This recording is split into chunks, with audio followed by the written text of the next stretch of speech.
पानी में सपने तो नहीं डूबते, आंधी में तूफान में तारे तो नहीं टूटते, दिल पे जो खराशें हैं तुझको ये तराशे हैं, कोई तो कहानी है जो वक्त को सुनानी है, जिंदा हूँ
लड़ना तो भूले नहीं, हारे हैं कई दफा तो क्या आज भी हम लड़ना तो भूले नहीं, जिद्दी रास्तों से पाओ ये आज भी झगड़ना तो भूले नहीं, हारे हैं कई दफा तो क्या आज भी हम लड़ना तो भूले नहीं, आज भी दिल बागी है, बस यही काफी है, जिंदा हूँ अभी,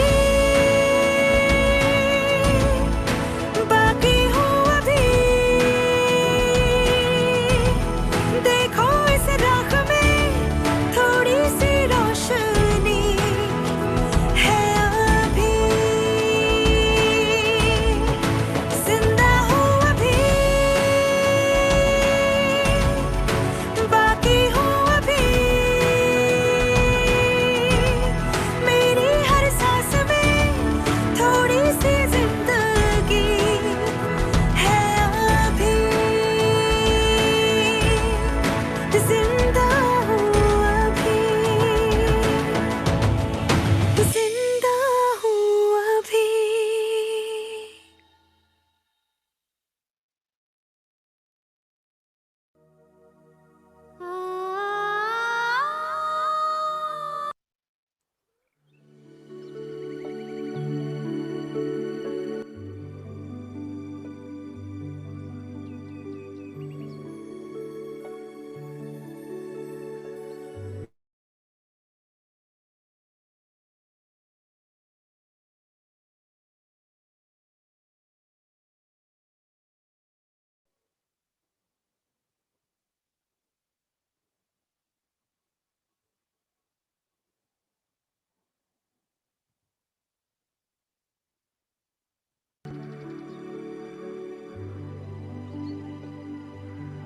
ओम शांति। गुड इवनिंग सभी को। आज दूसरे सेशन में आप सभी का हार्दिक स्वागत है, स्वागत है, स्वागत है। आवाज आती है आपको क्लियरली? हाँ, चैट बॉक्स में अपने जवाब दीजिए प्लीज। आवाज आती है आप सबको? Thank you so much. एक रिक्वेस्ट है, चालू सेशन में कोई भी अपने को अनम्यूट नहीं करेगा। सभी इस बात का अवश्य ध्यान रखेंगे और रेलेवेंट क्वेश्चन ही पूछे जाएं। बाकी हम आपको आज हमारा मोबाइल नंबर दे देंगे ग्रुप में। आपको कुछ भी पूछना है आप हमको पर्सनली पूछ लीजिएगा। मतलब out of box question, topic से रिलेटेड क्वेश्चन है तो जरूर बात कीजिए, but out of box question न पूछे। वो सहयोग चाहते हैं। अभी हम कुछ समय के लिए साइलेंस में बैठेंगे।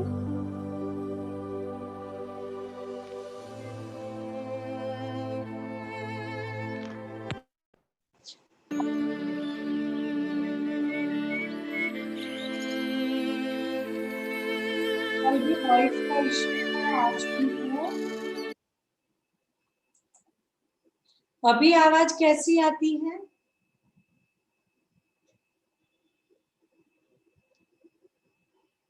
माइक के साथ ठीक आ रही है, विदाउट माइक ठीक आ रही है? कृपया अपना ओपिनियन दीजिएगा।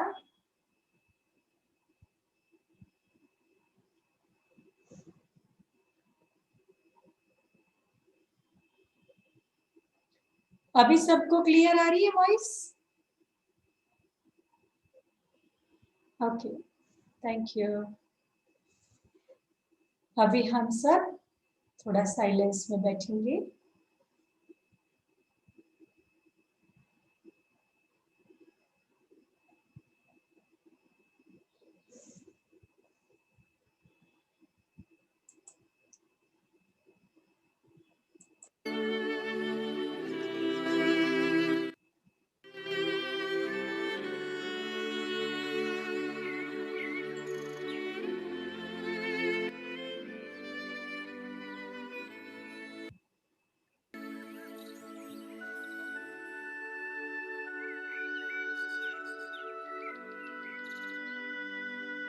चारों ओर से अपने ध्यान को हटाते हुए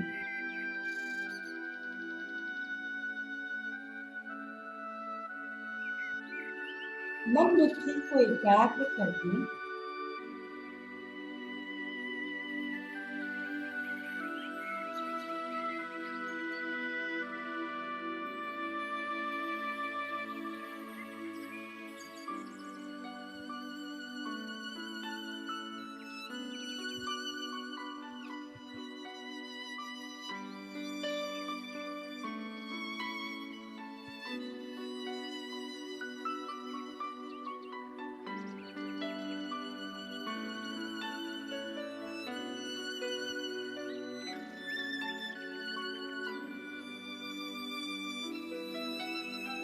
कल के चैप्टर को रिकॉल करें।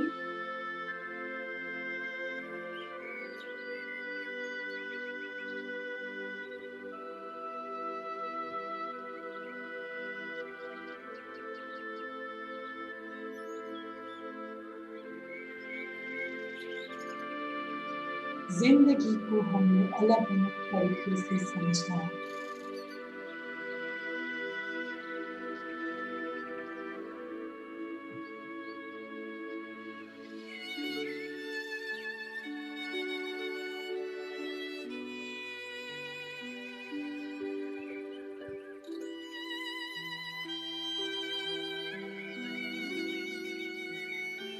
जीवन को हमने खेल के रूप में देखा।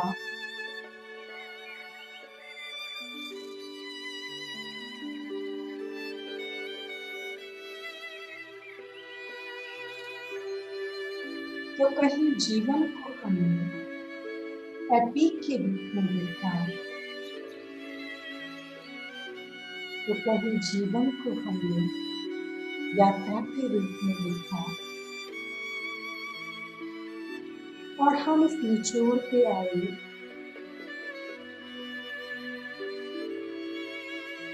कि अगर जीवन को अर्थपूर्ण बनाना है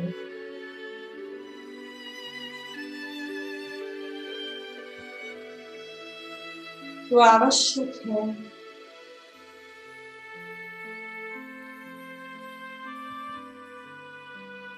अर्थपूर्ण संबंध, मधुर संबंध, हार्मोनियस रिलेशनशिप।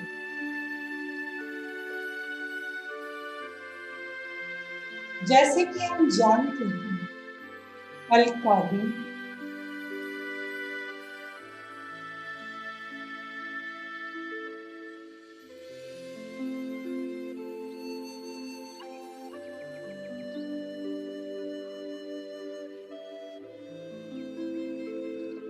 रियलाइजेशन दिन था। आशा करती हूँ आप सभी ने इस होमवर्क को किया होगा। 2 मिनट शांति में बैठकर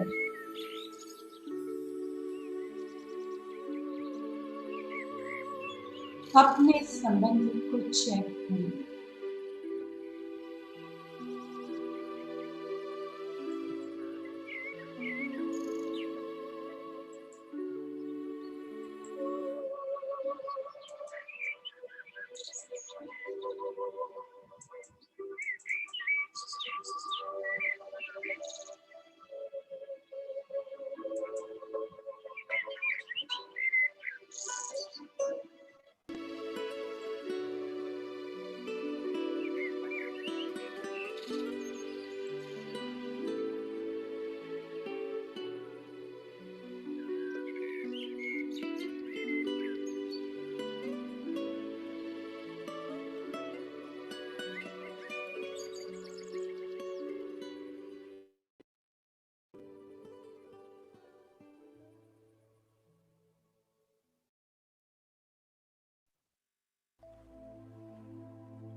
ओम शांति।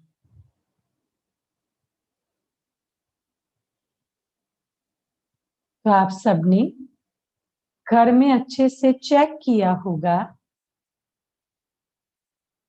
कि मेरे संबंधों में क्या क्या है। हमने कल संबंधों को मारने के जो माध्यम है उसको भी समझा, जैसे कि सोशल मीडिया, मॉडर्न टेक्नोलॉजी, इन सब का एक्सेस यूज भी कहीं ना कहीं हमारे रिश्तों को तोड़ रहा है। और हमने साथ साथ ये भी किया कि कैसे हमारे रिश्ते बिगड़ते हैं। मेरी आवाज क्लियर नहीं आ रही क्या? सबको मैसेज बार बार आ रहे हैं? वॉइस क्लियर है। क्लियर है? अच्छा, हाँ जी। वीडियो क्लियर नहीं है? थोड़ा सा ऊपर से क्लियर है, थोड़ा सा ऊपर से। हाँ जी, हाँ जी, अभी ठीक है। Thank you.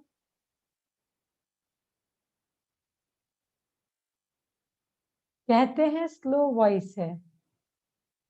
वे मैं कितना जोर से बोलूं, आप लोग ही बताओ। जूम के अंदर एक ये सिस्टम रहती है कि आप हैंड्स फ्री पहन के बैठिए। मैं अपनी ओर से पूरी कोशिश कर रही हूँ जोर जोर से बोलने की। अगर हम माइक लगाएंगे तो फिर बात ये हो जाएगी कि कहीं ना कहीं आवाज में इको आएगा।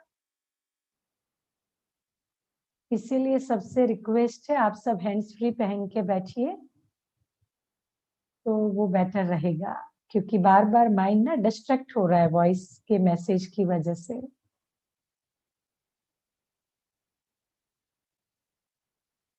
अभी हम सब चलते हैं। हमारी बात चल रही थी, टू द पॉइंट आते हैं। क्या मैं अपने संबंधों में मधुरता चाहता हूँ? यस और नो?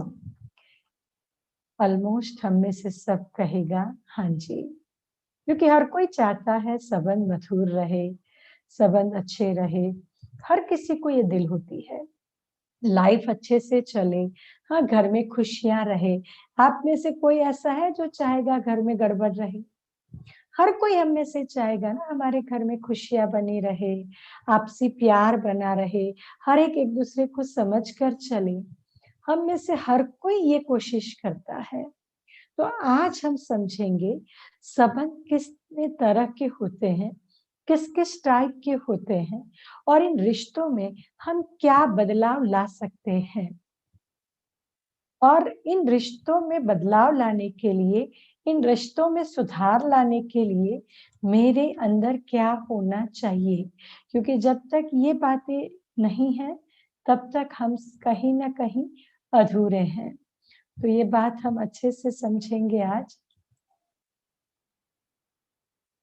अगर मेरा जवाब सही है, हाँ है, तो मुझे समझना पड़ेगा कैसे मैं अपने रिलेशन को हार्मोनियस बना सकता हूँ, कैसे मैं अपने संबंधों को एक दूसरे के प्रति शुभ बना सकता हूँ, घर को ऑफिस को ठीक रख सकता हूँ। तो दो चीजें चाहिए, एक है समर्पण भाव और एक है खुद को बदलने की तैयारी। जब तक मेरे अंदर समर्पण नहीं, तब तक ये चीज पॉसिबल ही नहीं होगी। इसीलिए मुझे क्या करना होगा, कहीं ना कहीं इन बातों को समझना होगा। Yes, I am ready. तो आप सबसे भी मैं पूछना चाहूंगी, अपनी वीडियो ऑन करके बता, are you ready to change in your life? Ready है? परफेक्टली सब ओके है? चाहते हैं ना एट एनी कॉस्ट मुझे मेरे रिलेशन को सुधारना है, क्योंकि जब तक वो विलिंगनेस नहीं है चेंजेस पॉसिबल नहीं है। तो अंदर से जब वो दृढ़ता आएगी, कंफर्मेशन आएगी, yes I want to bring change, then only we can bring change. तो उस चेंज को लाने के लिए अब मुझे समझना होगा रिश्तों के प्रकार को, different types of relationship. Very first, relation with the object. Mobile के साथ मेरा संबंध, कार के साथ मेरा संबंध, फिर आता है मेरे जो भी मेरी लाइफ, फिर मेरा अलमारी है, किसी के कपड़ों के साथ बड़ा अटैचमेंट होता है। तो हर ऑब्जेक्ट के साथ मेरा एक रिलेशन होता है। नहीं कहते कि मेरा उस मोबाइल के साथ बहुत लगाव था, वो टूट गया, मुझे अच्छा नहीं लगा। वो मेरी पहली सैलरी का था।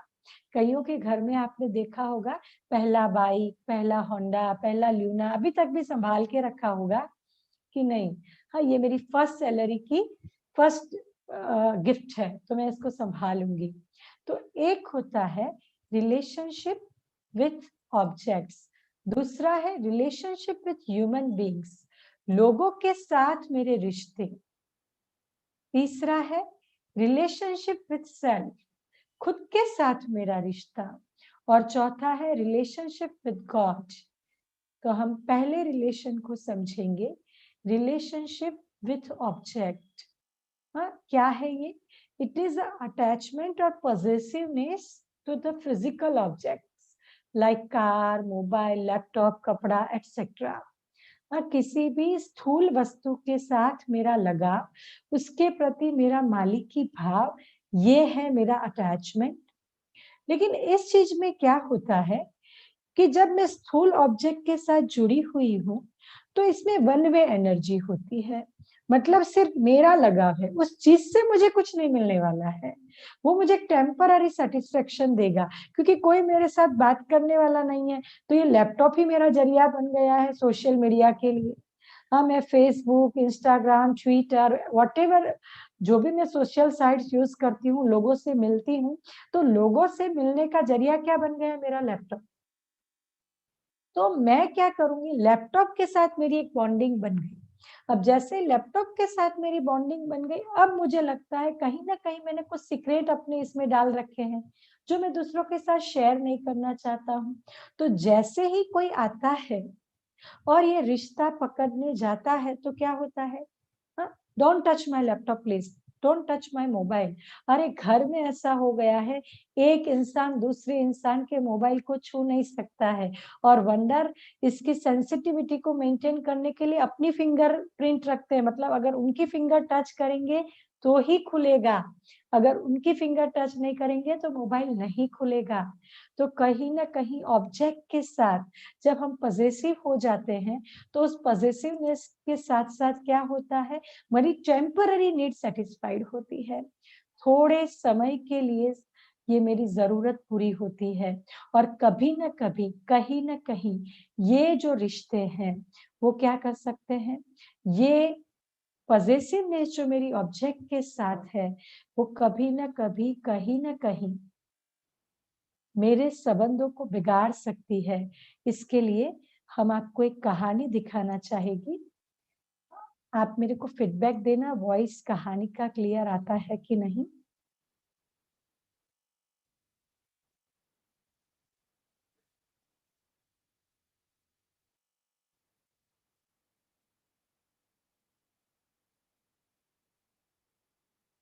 मैं आपके लिए एक बहुत ही सुंदर सी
ऑब्जेक्ट के साथ जब हम रिश्ता डबल जोड़ देते हैं तब ये गड़बड़ हो सकती है।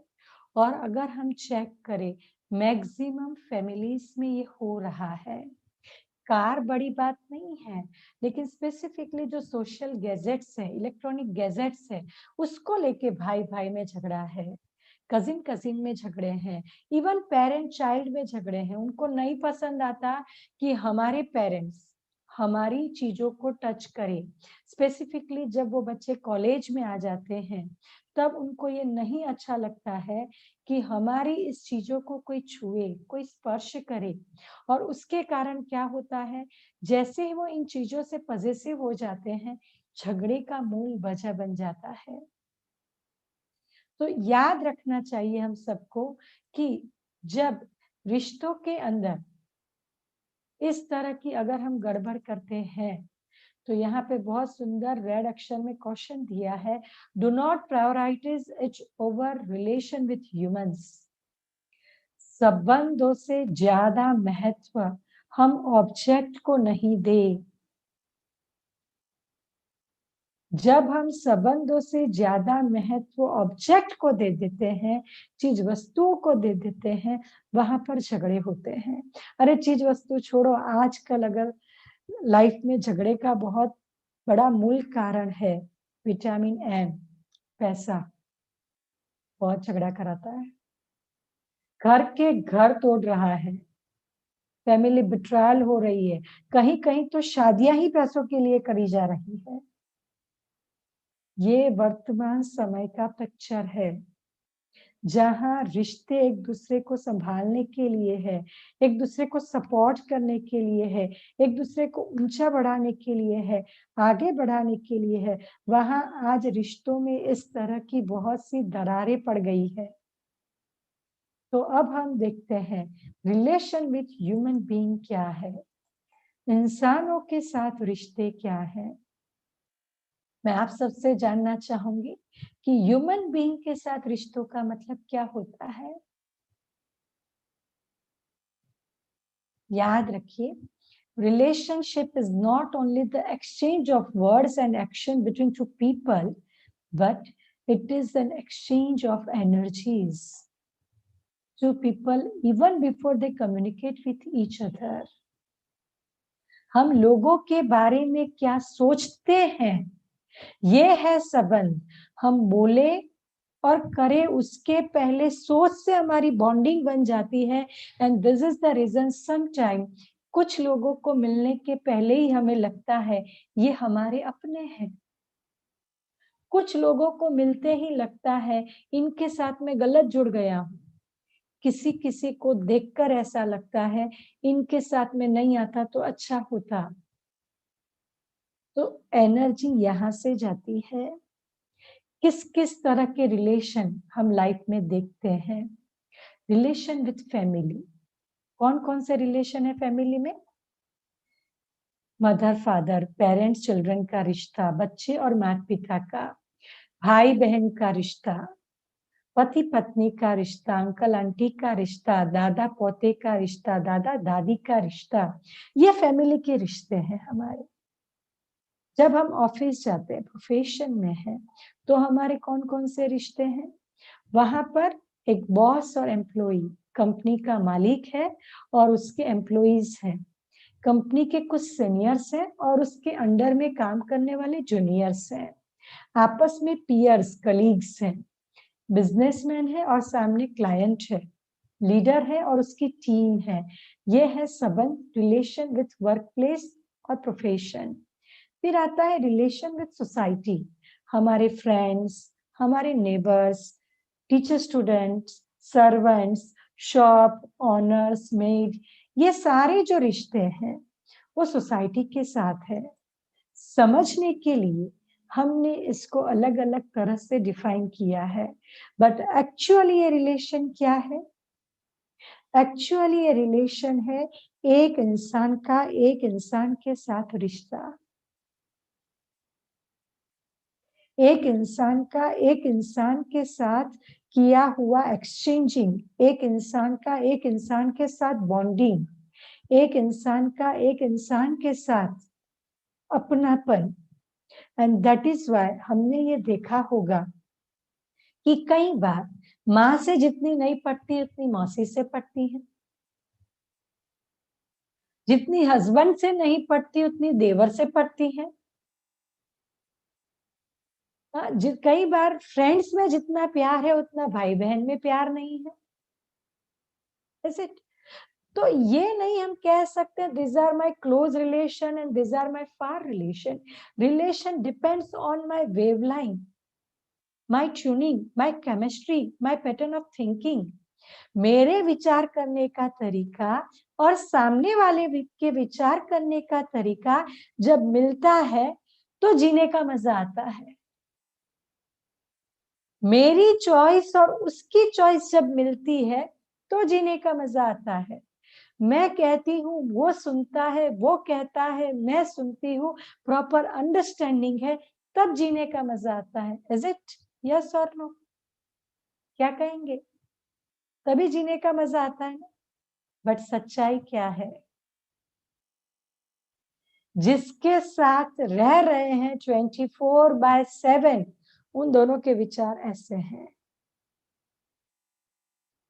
कई बार किसी से मिलना हुआ, स्पेसिफिकली लॉकडाउन में, ये जनरल एक निकाला गया निचोड़ है कि बोला दीदी घर में बोर हो गए।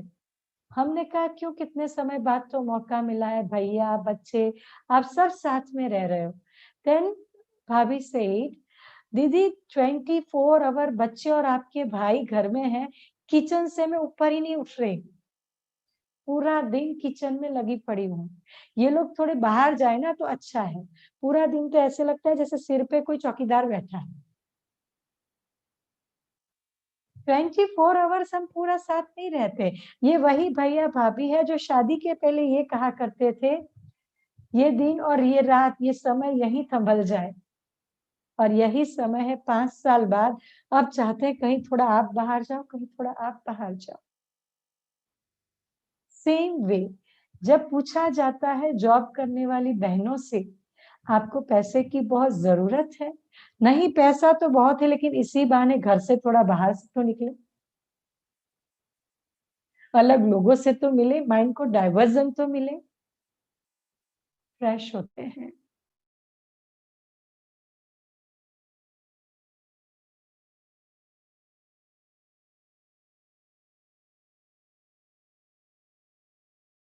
अच्छे लग रहे हैं। कॉर्पोरेट्स में जाओ, वेरी रेयर बॉस अपने एम्प्लॉय की अप्रिशिएशन करेगा और वेरी रेयर एम्प्लॉय अपने बॉस के बारे में कुछ अच्छा कहेगा। मैक्सिमम बटरिंग वाले रिश्ते हैं। सर ने कहा है ना हाँ बोल दो नहीं तो गड़बड़ हो जाएगी, मैक्सिमम ये चल रहा है। और इसकी वजह से क्या हो रहा है? रिश्ते टूट रहे हैं क्योंकि थिंकिंग पैटर्न ही अलग हो गई है रिश्तों को लेके। काम निकालने के लिए प्यार किया जा रहा है, स्वार्थ को साधने के लिए प्यार किया जा रहा है। एक वक्त था हाँ, जब लोग ये कहते थे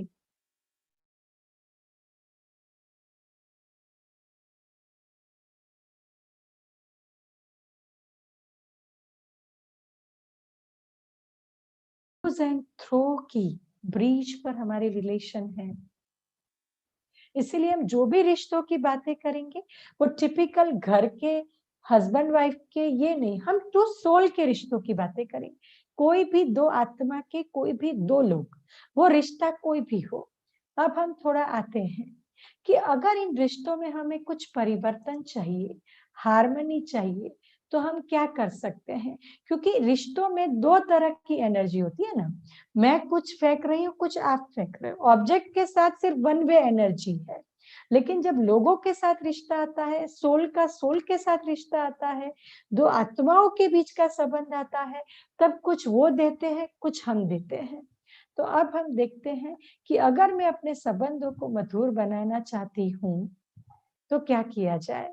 मैं सबसे एक रिक्वेस्ट करती हूँ, अगर संभवित है फैमिली मेंबर साथ में ये सेमिनार अटेंड करें, क्योंकि संबंध की चेन सबसे बनी हुई है, किसी एक इंसान से नहीं बनी हुई है। संबंधों की चेन एक दूसरे के साथ कनेक्टेड है, और जब ये रिलेशन की चेन एक दूसरे के साथ कनेक्टेड है, and that is why it is required कि सब एक साथ इन बातों को समझे। तो फर्स्ट पॉइंट आता है प्यार। जहां प्यार है वहां एक्सेप्टेंस है। सामने वाला जो है, जैसा है, उसे मैं एक्सेप्ट करता हूं, स्वीकार करता हूं। हाँ, रिस्पेक्टिंग वैल्यूज और क्वालिटीज। एक्सेप्टेंस का मतलब क्या होता है? सामने वाले की वैल्यूज और क्वालिटीज, उसके अंदर कुछ गुण है, कुछ अच्छाइयां हैं, कुछ स्किल्स है, उसको एक्सेप्ट करना। तो कहीं ना कहीं कुछ वीकनेसेस है। तो आप सबको मैं अभी एक होमवर्क देती हूँ, आशा करती हूँ आप सब नोट पेन लेके बैठे होंगे। आपके जो रिश्ते हैं, जिसके साथ थोड़ी बहुत खटपट है आपकी, हाँ? जिस रिश्ते में थोड़ी अनबन है, लेकिन वो रिश्ता टूटने वालों में से नहीं है। शादी के 30 साल बाद डिवोर्स तो नहीं लिया जा सकता।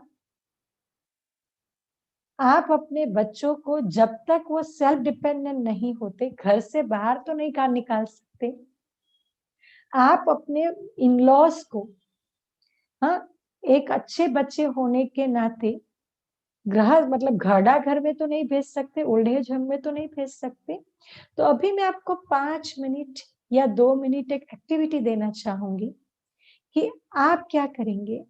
आपके जो भी रिश्ता है जिसके अंदर आपको लगता है ये रिश्ता मेरा थोड़ा सही नहीं है, वो हस्बैंड वाइफ का हो सकता है, पेरेंट चाइल्ड का हो सकता है, ब्रदर सिस्टर का हो सकता है, बॉस एम्प्लॉय का हो सकता है, बिजनेसमैन एंड क्लाइंट का हो सकता है, देरानी जेठानी का हो सकता है, दो ब्रदर्स का हो सकता है, एनी रिलेशन, भाई बहन का हो सकता है, ननद भाभी का हो सकता है, जिसके साथ मेरा रिश्ता थोड़ा अनबन है, उसके गुणों को मैं लिखूं। क्योंकि इस दुनिया के अंदर कोई भी इंसान ऐसा नहीं है जिसके अंदर कोई गुण ना हो। जस्ट राइट इट और थिंक इट।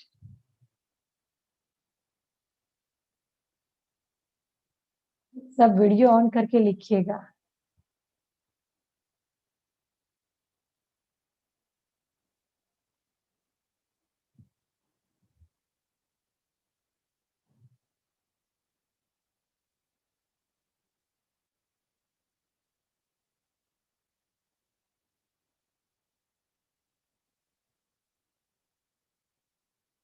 दिखाई दे रहे हैं मुझे कृति बहन, मीरा बहन, झरना बहन, सुमन बहन, काफी को मैं देख पा रही हूँ। किरीट भाई, लिखते चाहिए।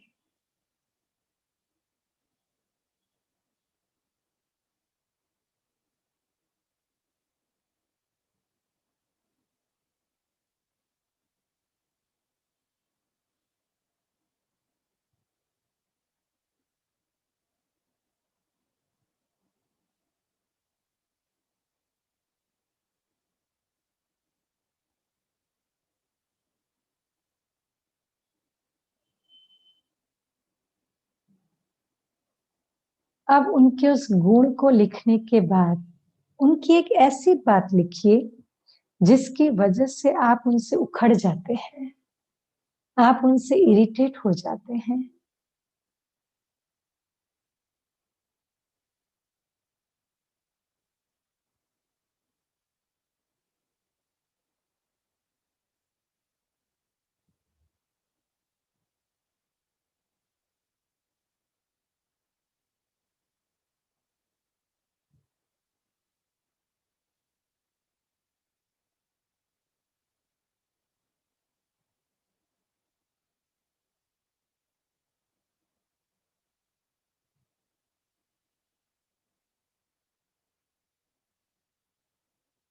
अब थर्ड पॉइंट ये लिखिए, ये रिश्ता मेरे लिए कितना अहम है। How does this relation important for me. ये रिश्ता मेरे लिए कितना अहम है।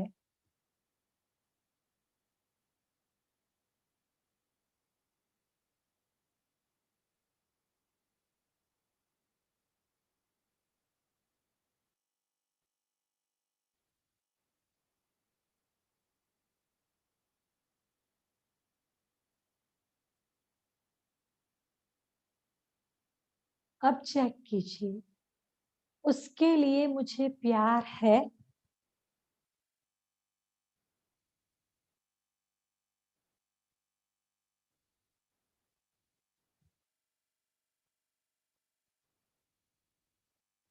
जब ये पूरा हम प्रोसेस से क्रॉस होते हैं तो पता चलता है, अंदर का एक रियलाइजेशन आता है, उसके अंदर गुण बहुत है, लेकिन उसकी एक बात ऐसी है जो मेरी केमिस्ट्री से मैच नहीं होती है, जिसकी वजह से मेरा वो रिश्ता उखड़ा रहता है।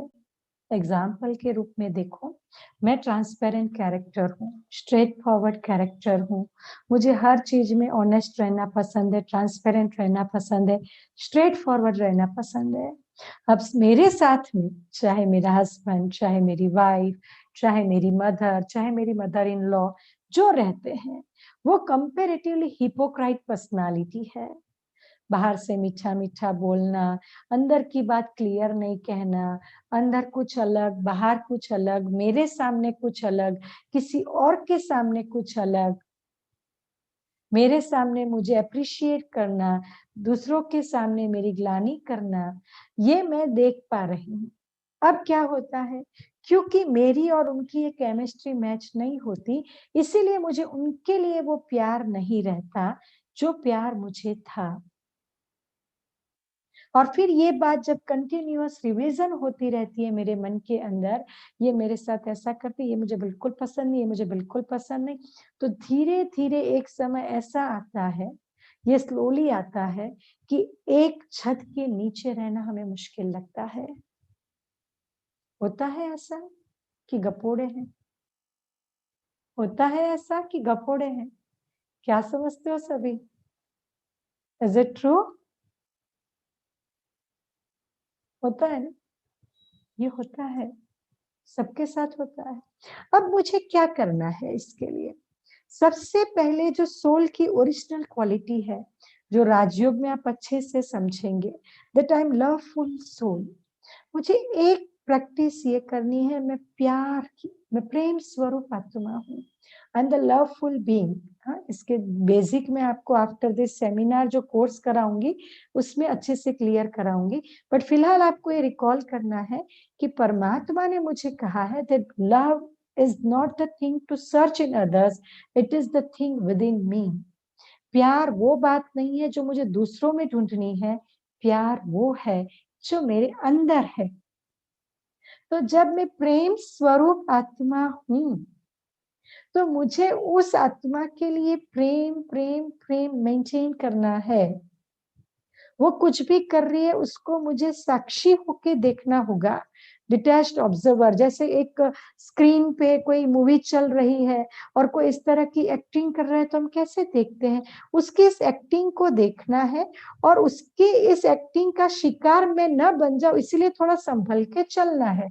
लेकिन उसकी इस अवगुण को जितना मैं रिकॉल करूंगी, कोई भी चीज, ये साइकोलॉजिकल साइंस है, रिपीटेडली रिपीट दिमाग में होती है तो वो धीरे धीरे मेरे अंदर घुस जाएगी।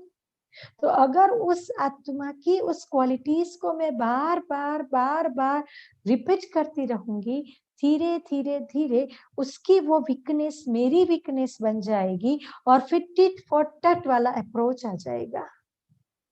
आपने ऐसा किया, सो मैंने भी ऐसा किया। This is not love. Love means वो जैसे है वैसे उनको एक्सेप्ट करना, उनकी क्वालिटीज को, उनके गुणों को, उनकी स्किल्स को रिस्पेक्ट करना, सलाम वालेकुम, और उनकी वीकनेस को अंडरस्टैंड करना। कैपेसिटी नहीं है उनकी, ये है प्यार। दूसरा, ट्रांसपेरेंसी एंड ऑनेस्टी। ये बहुत जरूरी है। क्या है ट्रांसपेरेंसी? ट्रांसपेरेंसी और ऑनेस्टी के लिए चाहिए बैठ के अच्छे से बातचीत करना, और उसके लिए अच्छा श्रोता बनना पड़ता है, और फिर एक दूसरे की बातों को हम समझ पाते हैं। इस बात को हम अच्छे से लेंगे, हर रिश्ते में लेंगे। कोई भी रिश्ते में ऑनेस्ट और ट्रांसपेरेंट रहो। ट्रांसपेरेंट अबाउट योर फीलिंग्स, आप जो फील करते हो ट्रांसपेरेंट रहो। दोनों जन आपस में इक्वली ट्रांसपेरेंट होंगे, तब हेल्दी कम्युनिकेशन रहेगा, तब हेल्दी रिलेशन बॉन्डिंग होगी। बैठ के एक दूसरे के साथ हेल्दी कम्युनिकेशन करें, और जो मैं आपके लिए फील कर रही हूँ मैं ओपनली बताऊं कि मुझे ऐसा ऐसा लगता है कि आप बाहर से कुछ अलग है, अंदर से कुछ अलग है, एंड सो प्लेस पर मैंने आपको इस तरह से देखा था, इसीलिए मेरे मन में आपके लिए विचार चल रहे हैं, कृपया आप इसे क्लियर कीजिए। आप मुझे बहुत पसंद है, मैं आपके साथ मेरा रिश्ता अच्छे से निभाना चाहती हूँ, लेकिन इस बात की वजह से मैं थोड़ा दुखी हो जाती हूँ, क्या आप मुझे सहयोग करेंगे? एक कोशिश तो करें, एक हेल्दी कम्युनिकेट तो करें, सामने वाले को वो कैपेसिटी तो दे कि हाँ इसको सब समझ आ रहा है, फिर भी इसके अंदर मेरे लिए इतना प्यार है कि वो मेरे साथ प्यार स्वरूप बनकर रहना चाहती है। वन थिंग अंडरलाइन करे, मेरा आपके लिए प्यार मेरी कमजोरी नहीं है, मेरा आपके लिए प्यार मेरी ताकत है। आपके लिए मेरा मोह, आपकी मुझे जरूरत मेरी मजबूरी, वो रिश्ते को कभी मजबूत नहीं बना सकता। और उसके लिए कल हम एक और बात समझेंगे, रिलेशनशिप विद द सेल्फ। जब वो मुझे समझ में आ जाएगी तो ये बातें इजी हो जाएगी। फिर से मैं इस बात को रिवाइज करती हूँ, जब हम किसी के साथ हेल्दी कम्युनिकेशन करते हैं, अपनी फीलिंग्स और इमोशंस के बारे में ट्रांसपेरेंट रहते हैं, तो इस बात में हम अच्छे से क्लियर समझे कि सामने वाला मेरे प्यार को मेरी कमजोरी फील न करे। I am powerful being, love is a power. मुझे आपके लिए अगर अटैचमेंट होगा तो मैं दबती जाऊंगी, झुकती जाऊंगी, भूलती जाऊंगी, लेकिन अगर मुझे आपके लिए सच्चा प्यार होगा तो ये प्यार मेरी ताकत बनेगा। आइदर रिलेशन में ट्रांसफॉर्मेशन लाने के लिए रिलेशन विद सेल्फ, सेल्फ के साथ की जो क्वालिटीज है उसका अपलिफ्टमेंट होना बहुत जरूरी है, जिसको हम कल अच्छे से समझेंगे। इसीलिए अगर मैं आपको कहती हूँ कि मैं ऐसी हूँ, इट डजंट मीन कि मैं कमजोर हूं। कई बार ये होता है जब इंसान ट्रांसपेरेंट होता है तो सामने वाले इसकी ट्रांसपेरेंसी को वीकनेस के रूप में ले लेता है। No, we are not weakness. Second thing, financial transparency बहुत जरूरी है। आपने 100 रुपया लिया, जब तक आपके रिश्ते में ट्रस्ट नाम का तत्व, जब तक आपके रिश्ते में ट्रस्ट नाम का तत्व जनरेट नहीं होता, हम हर बात का clarification they.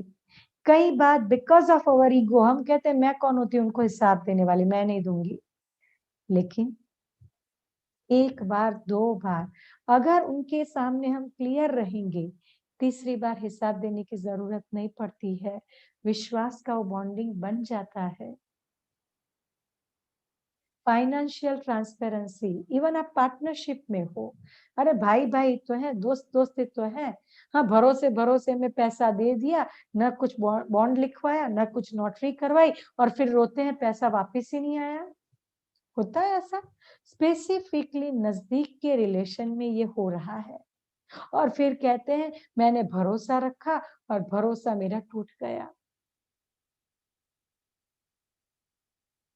And that is why ये बहुत जरूरी है, कोई भी रिश्तों का काम मजबूताई से करो। सिंपली दो कजिन हैं और उनके दादा का एक घर है, ये प्रैक्टिकल बात है। दादा का घर बेच रहे, everything should be on paper. हर चीज पेपर में होनी चाहिए। इसका मतलब ये नहीं है कि मुझे आप पे भरोसा नहीं है या उनको मेरे पे भरोसा नहीं, हमें सब कुछ भरोसा है, लेकिन हमें याद है कलयुग में कभी भी कुछ हो सकता है। चेतन नर सदा सुखी। और अभी जितने भी केसेस आ रहे हैं, वजह क्या बन रही है? पैसा। जब घर में डिवाइडेशन हुआ, इसको ज्यादा मिला, इसको कम मिला, उसको ये मिला, उसको वो मिला, याद रखिए हाथ से कोई ले जा सकता है, भाग्य से नहीं। मेरे हाथ से वो चीज जा सकती है, मेरे भाग्य से वो चीज मुझसे कोई नहीं ले सकता। चीटिंग करके कोई आपको चीट कर सकता है, 1,00,000, 2,00,000, करोड़ चीट कर सकता है, लेकिन अगर वो पैसा आपकी तकदीर में है, कहीं से भी आ जाएगा। और तकदीर में नहीं है तो आप लड़ झगड़ के खींच भी लो तो यहां से चला जाएगा। यार इसीलिए मैं कहती हूँ, पैसों के खातिर रिश्तों को न बिगड़ने दे। शुरू से ही, डे 1 से ही पैसों में बहुत ट्रांसपेरेंट, बहुत क्लियर रहे। इमोशंस की ट्रांसपेरेंसी, पैसों की ट्रांसपेरेंसी, रिलेशनशिप की ट्रांसपेरेंसी। इतना अच्छा हमारा रिश्ता हो कि सपोज ये बहन मेरे साथ बैठी है, ये भाई है, मैं इनके साथ रोज बात करती हूँ, ये भाई इस बहन का हस्बैंड है, मेरा ज्यादा बातें करना नुकसान हो सकता है। Brother should be transparent to sister, that is his wife, कि मैं दीदी के साथ थोड़ी ज्यादा बातें कर रहा हूँ। और जब ये ट्रांसपेरेंट होके अपनी वाइफ को बताता है कि मैं दीदी से थोड़ा ज्यादा क्लोज हो रहा हूँ, अब मैच्योर रिलेशन क्या है? उसकी वाइफ कहेगी इट्स वेरी गुड, लेकिन थोड़ा बहुत आप मेरे साथ भी शेयर करिए ना, हम दोनों मिलके इसको संभालते हैं। अगर वो मैच्योरिटी से इस बात को हैंडल करेगी तो भाई किसी के भाव में नहीं जाएगा, उसके साथ ही बॉन्डिंग रहेगी। लेकिन सामने वाले में जब वो मैच्योरिटी, अंडरस्टैंडिंग नहीं है, और इसमें भी वो मैच्योरिटी नहीं है, इसीलिए फिर एक्स्ट्रा मैरिटल रिलेशंस बनते जाते हैं। मैच्योर अंडरस्टैंडिंग, एक्सेप्टेंस, ये बहुत जरूरी है। और इन सब का अगर निचोड़ देखें, एम्पावर योरसेल्फ। जब तक हम खुद को एम्पावर नहीं करते हैं, तब तक ये गड़बड़ होता है। इसीलिए ट्रांसपेरेंसी रिश्तों की, ट्रांसपेरेंसी पैसों की, एंड ट्रांसपेरेंसी इमोशंस की बहुत जरूरी है। और इतना अच्छा हेल्दी कम्युनिकेशन हो हमारा, क्योंकि विदाउट हेल्दी कम्युनिकेशन हम ट्रांसपेरेंट और ऑनेस्ट नहीं हो सकते हैं। सो ये बहुत जरूरी है कि हमारे कम्युनिकेशन हो। आज एक जमाना था जब फैमिली के अंदर रात को सब इकट्ठे होते थे, दोपहर को होते थे, सारी बातें कहने का रिवाज था। मुझे याद है जब हम छोटे थे, मतलब स्कूल में थे, जैसे ही घर आएंगे, दोपहर को तो पापा को जल्दी जाना होता था, लेकिन रात को हर कोई अपने स्कूल की बात करेगा, ऑफिस की बात होगी, मतलब घर के हर सदस्य को हर बात पता है। और तभी तभी ऐसा भी हुआ, कभी फाइनेंशियल सेटबैक आया, कभी कुछ हुआ, बच्चों ने भी क्या किया? कॉप अप किया, ठीक है इस बार हम नई ड्रेस नहीं खरीदेंगे। आज के पेरेंट्स क्या कर रहे हैं? बच्चों से क्लियर नहीं है, बच्चे भी पेरेंट्स से क्लियर नहीं है। अब क्या हो रहा है? क्लियर, ट्रांसपेरेंट, हेल्दी कम्युनिकेशन ही नहीं है, तो ना पेरेंट्स हर चीज को दबा रहे, बच्चों को दुखी नहीं करना, दुखी नहीं करना। रिमेम्बर वन थिंग, आप अपने बच्चों को दुखी नहीं कर रहे हो, आप उनको फैमिली का एक हिस्सा बना रहे हो। उनको फैमिली का एक हिस्सा बना के उनको अपनापन दे रहे हो, और उनको हर बात में आप इक्वली हिस्सेदार बना रहे हो, सुख दुख, और उससे एक बिलोंगिंगनेस की बॉन्डिंग बनेगी। ये चीज कॉर्पोरेट्स में भी हो सकती है। वर्तमान कंपनी की क्या रेशियो है, क्या सिचुएशन है। सोशल ग्रुप्स होते हैं, कोई फ्लैट होता है, सोसाइटी का भी ग्रुप होता है, इसीलिए जितनी ट्रांसपेरेंसी होगी रिश्ते ट्रस्टवर्दी रहेंगे। और रिश्तों में ट्रस्ट, ट्रांसपेरेंसी एंड प्यार, ये 3 चीजें बहुत जरूरी है। लेकिन खुद से पूछिए, क्या हमारे प्रेजेंट रिलेशन ऐसे हैं? Ask yourself, do we have such relation? No, not at all. कोई कहेगा 50%, कोई कहेगा 60%, कोई कहेगा 70%। लेकिन इन सब बातों के लिए सामने वाले का इंटेलिजेंट लेवल, उसका संस्कार, उसका स्वभाव, ये सब बातें काउंट की जाती है। मैं बहुत ट्रांसपेरेंट हूँ मेरी दीदी के साथ, मेरे हस्बैंड के साथ, मेरी पत्नी के साथ, हम बहुत ट्रांसपेरेंट हैं। लेकिन सामने वाले के संस्कार में डाउट्स ही डाउट्स है, उसका नेचर ही डाउटफुल है, तो अब आपको टैक्टफुली चलना पड़ेगा उसके साथ। तो बहुत मैच्योरिटी चाहिए संबंधों को मेंटेन करके चलने की।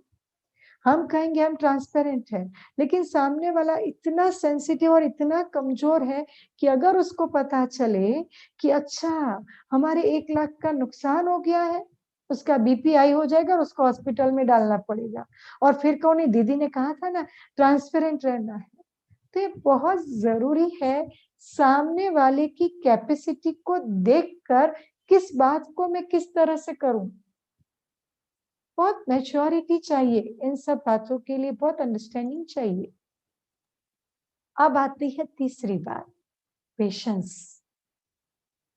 कोई भी बिगड़े हुए रिश्ते को सुधारने के लिए धीरज चाहिए, जिसको हमारी दादी जानकी जी कहते हैं 3 टैबलेट रोज खाओ, लव, पीस, पेशेंस। प्यार, शांति, धीरज।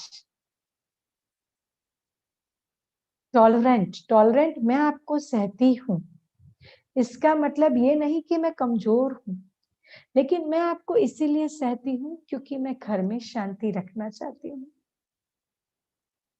मैं आपको इसीलिए सहती हूँ क्योंकि मैं अपनी एनर्जी को वेस्ट करना नहीं चाहती। जो बात कहनी चाहिए वो कहनी है, लेकिन शांति से, बट पावरफुल होके, दब कर, डर डर कर, रो रो के नहीं। और इस पावर को जनरेट करने के लिए, इस शांति को जनरेट करने के लिए मेडिटेशन आपको सिखाया जाएगा आफ्टर दिस 3 days। तब पावर जनरेट होती है, तब शांति जनरेट होती है और तब एनर्जी आती है। तो पेशेंस का मतलब सहनशील बनना, साथ साथ good wishes and good concern, and then surety that the out will come. विश्वास होना चाहिए। इसके बारे में हम कल और अच्छे से समझेंगे कि कैसे हम आइदर रिलेशन में इंप्रूवमेंट ला सकते हैं। हा? ये स्पेसिफिकली काम तब करता है जब आपके बच्चे आपके अनुसार नहीं है। हाँ, क्योंकि शुरू से कहीं ना कहीं कुछ गलतियां हमने कर दी है। हमको लगता था कि जो मुझे नहीं मिला वो मुझे अपने बच्चों को देना है। आप गाड़ी में स्कूल नहीं जाते थे, आपके पापा आपको 2 व्हीलर या साइकिल में भेजते थे और आपकी थिंकिंग ये रही शुरू से कि सुखी होना मतलब गाड़ी में जाना। तो जब आप पेरेंट्स बनने आए तो आपका पहला टारगेट ये रहा, जो तकलीफें मैंने भुगती वो मेरे बच्चे ना भुगते। इसीलिए हस्बैंड वाइफ दोनों ने मिलकर बहुत काम किया और गाड़ी लाई और बच्चे को गाड़ी में स्कूल छोड़ने जाते हैं। वी फील मैंने जो नहीं पाया बच्चे को दिया। लेकिन आपके पेरेंट्स ने आपको जो प्यार दिया था, आपके पेरेंट्स ने जो आपको कंसर्न दिया था और जिसकी वजह से आज आप इतने मजबूत है, पॉसिबली आपके बच्चे इतने मजबूत नहीं होंगे। जब आप छोटे थे, आप 3-4 भाई बहन थे, आपके अंदर एडजस्टमेंट पावर था, आपके अंदर कॉपिंग एबिलिटी थी। आज सिंगल चाइल्ड सिस्टम है। वो बच्चा जैसे ही ऑफिस में नौकरी पे जाता है, सर्विस पे जाता है, जॉब पे जाता है, बिजनेस पे जाता है, वैरायटी लोगों को देखता है, उसने कभी एडजस्टमेंट नहीं किया, कभी शेयरिंग नहीं किया, हर चीज जो चाहा वो पाया। अब उस बच्चे की कैपेसिटी ही नहीं है, इसीलिए डिप्रेशन में जाता है। Then parents complain. आजकल के बच्चे Don't blame children. Blame yourself. And now how can we change? वो ग्रेजुअली हम देखेंगे। इन सब का अगर सार देखा जाए तो हम कुछ छोटी छोटी बातों को ले लेते हैं। पहली बात, हाँ, अगर रिश्तों में मधुरता चाहिए तो जिम्मेदारी निभाए और जिम्मेदारी को शेयर करें। घर में एक ही इंसान काम करता जाएगा, ऑफिस में एक ही बंदा जिम्मेदारी लेके काम करेगा, रिश्ते कभी भी मजबूत नहीं हो सकते हैं। शेयर्ड रिस्पॉन्सिबिलिटी होती है। ब्रह्मा कुमारी का मैनेजमेंट लोग बहुत अप्रिशिएट करते हैं क्योंकि यहाँ हर कोई लीडर है, हर कोई सेल्फ मोटिवेटेड है, हर किसी को अपनी क्वालिटीज और स्किल के मुताबिक जॉब दी जाती है जिसको हम सेवा कहते हैं, और हर कोई सेवा समझ के प्यार से करता है। किसी पर कोई इस तरह का पुलिस नहीं बैठा हुआ है। तो जिम्मेदारी हर एक को, shared responsibility, then only relation will be good, तभी संबंध अच्छे हो सकते हैं। टर्निंग एक्सपेक्टेशन टू एक्सेप्टेंस, बहुत सुंदर बात है ये। अपेक्षाएं तो रिश्तों को बिगड़ने का, डिसहार्मनी का रूट है। हम कहते हैं don't expect but accept. Nature को एक्सेप्ट करें, उनसे एक्सपेक्ट नहीं करें। कई बार ये होता है, मान लो मेरी सरप्राइज देने की आदत है किसी के बर्थडे पर, मान लो मुझे अच्छे वीडियो बना के दिखाने की आदत है, मान लो मैं अच्छे से अच्छे गिफ्ट ला सकती हूँ, लेकिन मेरा जो नियर एंड डियर रिलेशन है, वो मेरी फ्रेंड, एनी रिलेशन, उसमें ये आदत नहीं है। तो फिर लगता है हम करते रहे, ये तो कुछ करते ही नहीं है, क्या उनको हमारे लिए कोई फीलिंग ही नहीं है? ये बात आती है। फिर रियलिटी ऐसी नहीं है कि उनको आपके लिए फीलिंग नहीं है, बट उनको ये समझ ही नहीं है। आप करो तो भी ठीक, नहीं करो तो भी ठीक। अगर आपको लगता है कि करने के बाद मैं दुखी हूं क्योंकि मुझे वो चीज नहीं मिलती, नहीं करो। अगर मैं कुछ चीज लेने के लिए कर रही हूँ, please don't do. I do the thing because I like. कल इस चैप्टर को बहुत अच्छे से समझेंगे। What is the relationship with the self. जब खुद के साथ मेरे को रिश्ता समझ में आएगा ना, तो औरों के साथ रिश्ता बहुत अच्छे से समझ में आएगा। Root is me, root is not other.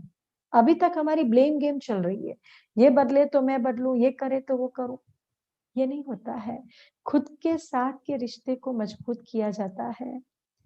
फिर आता है लेट को करना पड़ता है। संबंधों में कई बातों में लेट को करना पड़ता है, क्षमा करनी पड़ती है। एप्रिशिएटिंग अदर्स, ये बहुत इंपॉर्टेंट पॉइंट है। एप्रिशिएट करना सीखे हर छोटी छोटी बात में एक दूसरे को। आज दोपहर को सबको खाना मिला? वीडियो ऑन करके बताएं, सबको खाना मिला दोपहर को?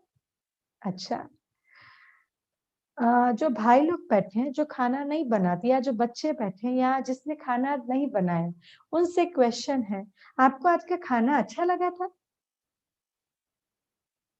आपको आज का खाना अच्छा लगा था? हैंड रेज या मैसेज से जवाब दे सकते हैं। ओके, आपको अच्छा लगा था तो आपने अपने पेरेंट्स को, अपनी वाइफ को या अपनी दादी को कहा thank you, very tasty food, मजा आ गया, सब्जी अच्छी थी? कहा था? कहा था? छोटी सी बात है। अप्रिशिएट करो उसको, उसकी खुशी दुगुनी हो जाएगी। उसको लगेगा हाँ मैं आपके लिए क्या करूं क्या ना करूं। Learn an art of appreciating others. दूसरों को अप्रिशिएट करने की स्किल हम सीखें। हाँ, किसी ने कहा अच्छा खाना खिलाना उनका फर्ज है, उनकी तारीफ करना आपका फर्ज है। समीर भाई, अगर अच्छा खाना खिलाना उनकी फर्ज है तो उनकी तारीफ करना आपकी फर्ज है, उनको मोटिवेट करना आपकी फर्ज है। अगर आप कमा कर देते हो तो बनाकर वो खिलाती है। जब ये चीज आ जाती है ना, तुमने नवाई कौन सी की, तुम्हारी फर्ज है, यहीं पर ही रिश्ते बिगड़ते हैं। एक हस्बैंड और वाइफ की बहुत छोटी सी सुंदर कहानी है इस पे। I think it's a real story. कि एक बार क्या हुआ कि तू में हो जाती है नोक चोक हस्बैंड वाइफ। तो हस्बैंड ने हाँ हमारे भाई की तरह बोल दिया, तुम क्या नवाई करती हो, तुम्हारा तो फर्ज है ना, घर में बैठी रहती हो, बाहर मैं जाता हूँ, ऑफिस में मैं करता हूँ, घर में तुम क्या करती हो। नोक झोंक तो हरदम होती थी, लेकिन ये बात उसको फिल कर गई। दूसरा दिन सुबह हुई, वो उठी नहीं। 6 बजे, 7 बजे, 5, 5:30 बजे उठकर तैयार होकर उनकी ट्रैक ड्रेस रेडी करने वाली बहन आज उठी नहीं। तो उसको लगा कल थोड़ा तू मैं हो गया ना, तो थोड़ी रूठ गई है। तो बोला चलो अभी उठो, काम पे लगो। उठी नहीं। तो बोला ठीक है, उसको सोने का मन होगा, सोने दो। वो उठ गए, नहा लिया, धो लिया, तैयार हुए, फिर भी वो सोई पड़ी है। फिर उन्होंने फिर कहा, अब तक क्या बात है जो सोई पड़ी हो, उठो, चाय तो बना के दो। फिर भी वो सोई पड़ी रही। ठीक है, वो खुद ही अपनी चाय बना लिया, ब्रेड को सेक के खा लिया, गया ऑफिस। रात को आता है, रूम में बिल्कुल अंधेरा, टीवी चालू है। ये क्या है, ये टीवी चालू है, तुम किधर हो, लाइट ऑन करते हो, बैठ के पॉपकॉर्न खा रही। वो देखा, कुछ बोला नहीं, किचन में गया, जहां चाय की पैन छोड़ के गया था प्लेटफॉर्म पे वहीं पड़ी थी। बेडरूम में ब्लैंकेट जैसे छोड़ के गया था वहीं पड़ा था। नहा के टॉवल जहां पड़ा था वहीं पड़ा था। हाँ, सोफे पे जैसे ही करवट थी, सोफे की मैट की वहीं थी। खाना बाना कुछ नहीं। उसको लगा भाई हो क्या गया है तुम्हें, तबीयत तो ठीक है, बैठी बैठी मजे से पॉपकॉर्न खा रही हो, न खाना बनाया न कुछ है, न फोन का जवाब दे रही हो, मोबाइल का जवाब दे रही हो, बात क्या है। Then she said, आज मैंने कुछ नहीं किया। आप कहते हो ना मैं क्या करती हूँ, आज मैंने कुछ नहीं किया, जो जो काम पेंडिंग दिख रहा है ना वो सब मैं करती हूँ। This is how we appreciate. ये बहुत जरूरी है, अप्रिशिएट करना छोटी छोटी बात में। एक अच्छे श्रोता बनो, ये बहुत समझने जैसी बातें हैं। कई बार एक इंसान ऑफिस से आता है, कई बार किसी का एक ऐसा हार्मोनल चेंजेस का पीरियड चलता है, कई बार कहीं की कुछ बात है, एग्जाम्पल के तौर पर एक फीमेल के मायके की कुछ बात है जो इसके दिमाग में चल रही है, या ऑफिस से भाई आए कुछ चल रहा है। अब उस वक्त उनको आपसे कोई सलाह सूचन नहीं चाहिए, just they want to share something, वो बोलना चाहते हैं, चुपचाप सुन लीजिए। उनके उस आवेग को, उनके उस आवेश को, उनके उस इमोशनल डिस्टरबेंस को जस्ट सुन लीजिए शांति से, प्यार से। और जब पूरा बोल ले फिर सिर पे हाथ रखिए, हो गया, चलो भी खाना खा ले। Good listener. बच्चे भी हो सकते हैं, कई बार अरे क्या रोज रोज तो झगड़ा लेके आते, सुनो ना।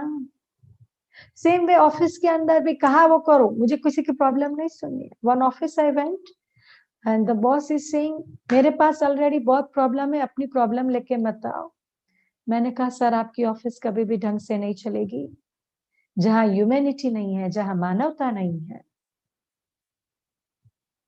वहां ऐसे बोला मुझे काम से मतलब है क्योंकि मैं पैसा देता हूं। मैंने कहा फिर आप कभी ग्रो नहीं कर पाएंगे। एम्प्लॉय की साइकोलॉजिकल नीड को समझना पड़ता है। साइकोलॉजिकल नीड है केयर, कंसर्न, सिंपैथी, एम्पैथी, ये सारी साइकोलॉजिकल नीड है। और जब इंसान साइकोलॉजिकली सेटिस्फाइड रहता है तो बाकी सब धीरे धीरे ठीक हो जाता है।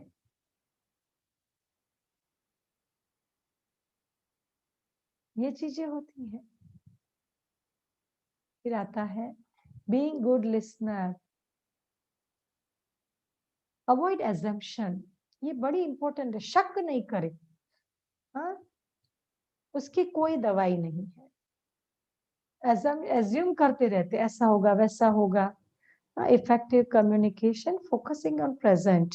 कई बार हम बीती बातों को बार बार लाते हैं बीच में। हाँ उस बार भी तो, उस दिन भी तो आपने ऐसे किया था ना, छोटा सा झगड़ा होगा, 10 साल की बात हम लाएंगे। उस दिन ऐसे किया था, यहाँ पे वैसा हुआ था, मेरे यहाँ शादी थी तो आप मेरे मायके में नहीं आए, और आज आपके घर में शादी है तो आप सब कुछ करने को तैयार है। सर उस वक्त जब ऐसा उसने किया था तब आपने उसको फॉरगिव कर दिया, आज मैंने किया तो आज आप मुझे फॉरगिव नहीं कर रहे हो, ब्ला ब्ला ब्ला ब्ला ब्ला। Excuses, excuses. Please don't let come your past in your present and spoil relations. हमारे भूतकाल को हम वर्तमान में नहीं आने दें, वर्तमान को अच्छे से जिएं, then only our relations can be improved. लेकिन संबंध सुधारने की कुछ शर्तें हैं। जो भी मैंने कहा आपने सुना, आपके रेस्पॉन्सेस पे मैं पॉजिटिव रिसीव कर रही थी, एग्री हो रहे थे, लेकिन कहीं ना कहीं हार्मनी इन रिलेशनशिप के लिए दो जन साथ प्रयत्न करते हैं तो रिजल्ट अच्छा मिलता है। दोनों तरफ से जब अच्छा करने की तैयारी है तो रिजल्ट अच्छा मिलता है, नहीं ही है तो फिर हम उसका सॉल्यूशन देखेंगे और उसके लिए हम देखेंगे रिलेशन विद सेल्फ, जिसको हम कल समझेंगे इसी टाइम पे। अभी हम 5 मिनट साइलेंस में बैठ के आज जो सुना है उसको थोड़ा हम समराइज कर देते हैं।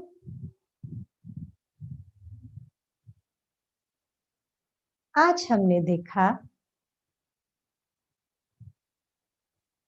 अगर मुझे संबंध को हार्मोनियस बनाना है, मधुर बनाना है,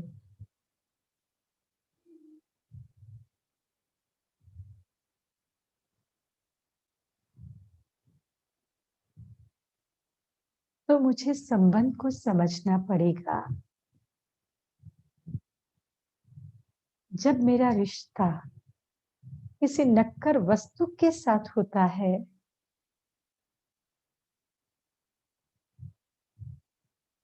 कार, मोबाइल, बहुत सारी चीजें,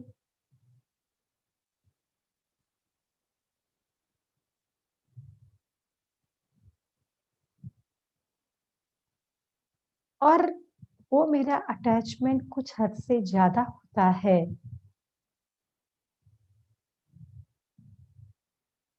तो ये अटैचमेंट सोल के साथ, लोगों के साथ मेरे रिश्ते को तोड़ सकता है,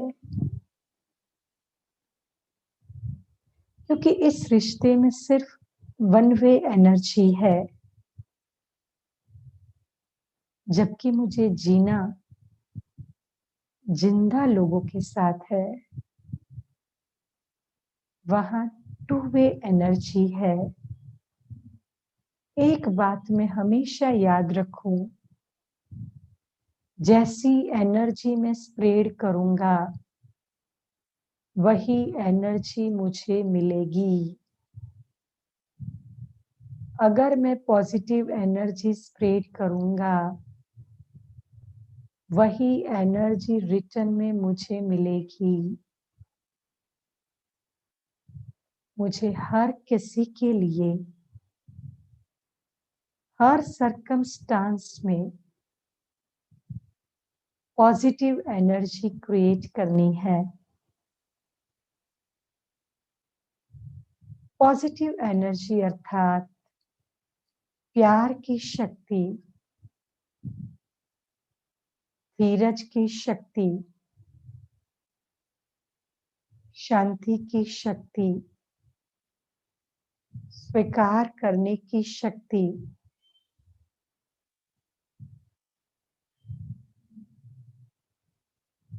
ऑनेस्ट रहने की शक्ति,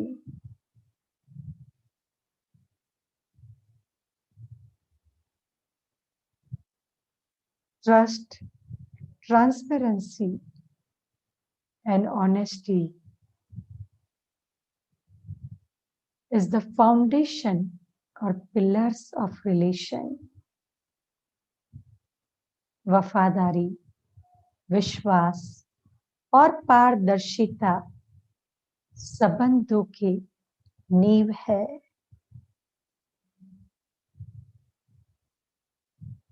मुझे इस नींव को मजबूत रखना है। हर हाल में, हर रिश्ते में मुझे उनके गुण को देखना है। उनकी कमजोरी को स्वीकार करके उनके प्रति प्यार रख के शुभ भावना रखनी है।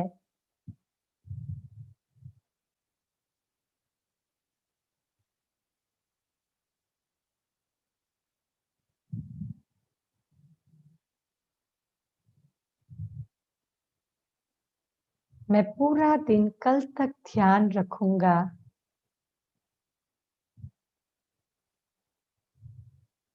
जो भी रिश्ते मेरे मन में आते हैं उनके प्रति मेरा दृष्टिकोण स्वीकार करने का, क्षमा करने का, प्यार का रहा कि नहीं चेक करेंगे।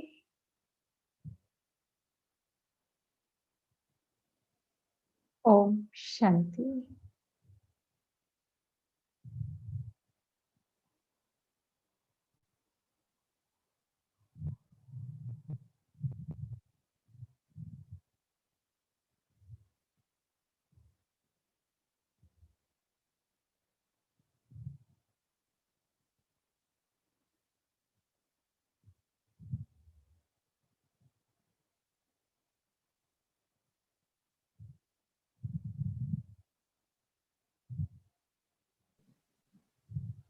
आप सभी को अनम्यूट किया गया है, तो आप अपने कोई क्वेश्चंस हैं वो पूछ सकते हैं, लेकिन ध्यान रखिए जेन्युइन क्वेश्चन ही पूछिएगा जो सेशन से रिलेटेड हो।